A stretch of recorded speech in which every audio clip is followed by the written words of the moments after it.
ओम शांति। हमें घर चलना है तो तेरे मेरे के मैंपन के बंधनों से मुक्त होना है, क्योंकि बंधी हुई आत्मा घर नहीं जा पाएगी, और अगर जाएगी भी तो काफी कष्ट उठाकर जाएगी। घर जाने का सुख ही नहीं मिलेगा। इसलिए चेक करें, मैं, मेरा, मेरे, मेरा, तेरा, ये काम तुमने क्यों किया, ये मेरी ड्यूटी है, मेरी जिम्मेदारी है, ये मेरा परिवार है, ये मेरी संपदा है, मैंने कमाई है, तुमने क्यों ऐसे मिसयूज किया। ये सब तो मन में बसा हुआ नहीं है। मैं और मेरे के बंधन आत्मा के लिए बहुत भारी बंधन है। ये मोटी मोटी रस्सियां हैं जिनको काटना सहज काम नहीं होता। केवल योग बल से, ज्ञान के बल से ही उन्हें काटा जा सकता है।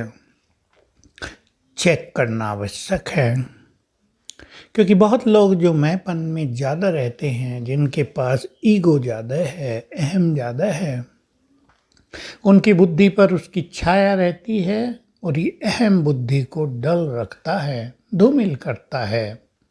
फलस्वरूप ये होता है कि मनुष्य अपनी कमियों को पहचान नहीं पाता, उन्हें रियलाइज नहीं कर पाता, उन्हें छोड़ भी नहीं पाता। अनेक लोग हमने देखे होंगे, आपने भी देखे होंगे, जिनमें मैंपन बहुत है। दूसरे सभी समझते हैं ये मैंपन में रहते हैं, लेकिन उन्हें इसका पता नहीं होता। वे सोचते हैं मैं तो राइट हूँ, आई एम राइट, दूसरे लोग गलत हैं, वे मुझे गलत समझते हैं, मैं गलत नहीं हूँ, और इससे ज्ञान चक्षु बंद हो जाते हैं। तो चेक करें, मैं किस रूप में हमें बांधे हुए है। मेरे की चर्चा तो हम प्राय करते रहते हैं।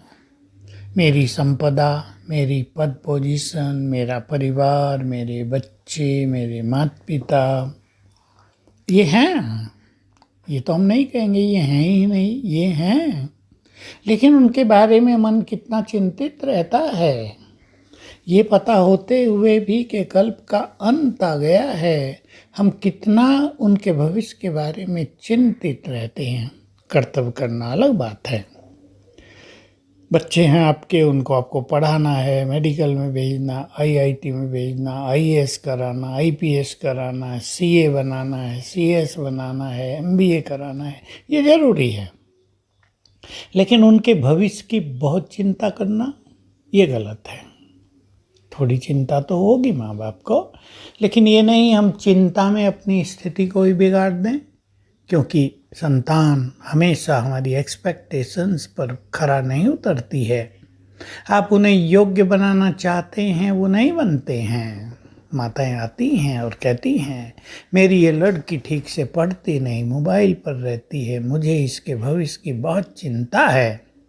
अब चिंता तो होगी, लेकिन निश्चिंत हो जाएं। अब उसका भाग्य इतना है, पढ़ेगी नहीं, मैरिज तो उसकी होगी, अपने घर जाएगी, तकलीफ़ क्या है। ज़रूरी थोड़ा ही वो भी आईएएस ऑफिसर ही बने, बहुत बड़े पदों पर वो जाए, बैंक अधिकारी बने, मैनेजर बने, ये ज़रूरी तो नहीं है। सबका अपना अपना भाग्य होता है। इसलिए मेरी जिम्मेदारी है इसके स्थान पर बाबा को भी अपना साथी बना ले। हम दोनों की जिम्मेदारी है। बाबा पर जिम्मेदारी छोड़ दें, अपने कर्तव्य करें, और थोड़ा ये भी याद रखें कि सभी आत्माओं का भाग्य, सभी की बुद्धि, सभी का पार्ट अलग अलग भी है। हम दूसरों के लिए, अपने बच्चों के लिए सब कुछ कर दें, ऐसा संभव नहीं होता है। कहीं कहीं संभव होता है, वो तो बड़ी अच्छी बात है, श्रेष्ठ भाग्य की निशानी है। इले चेक करो, मैं परिवार की बड़ी हूँ, जैसे मैं कहूँ वैसे ही सब चलें। अब ये संकल्प मैंपन से प्रेरित रहता है, और ये परिवारों में अपनी स्थिति में बहुत ज़्यादा डिस्टर्बेंस पैदा करता है। मेरी बात सब माने, ये तो सोचना कहीं कहीं ठीक भी होता है, लेकिन हर एक स्वतंत्र भी तो है। हर एक के अपने विचार भी तो हैं, हर एक की गति भी तो अपनी है, उसका दृष्टिकोण भी तो अपना है। तो ये जरूरी नहीं जैसा हम कहें वैसा ही वो करेंगे। हल्के हो जाएं, कुछ साक्षी भाव धारण करें, कुछ कर्तव्य पालन करें और घर जाने की तैयारी करें। ओम शांति।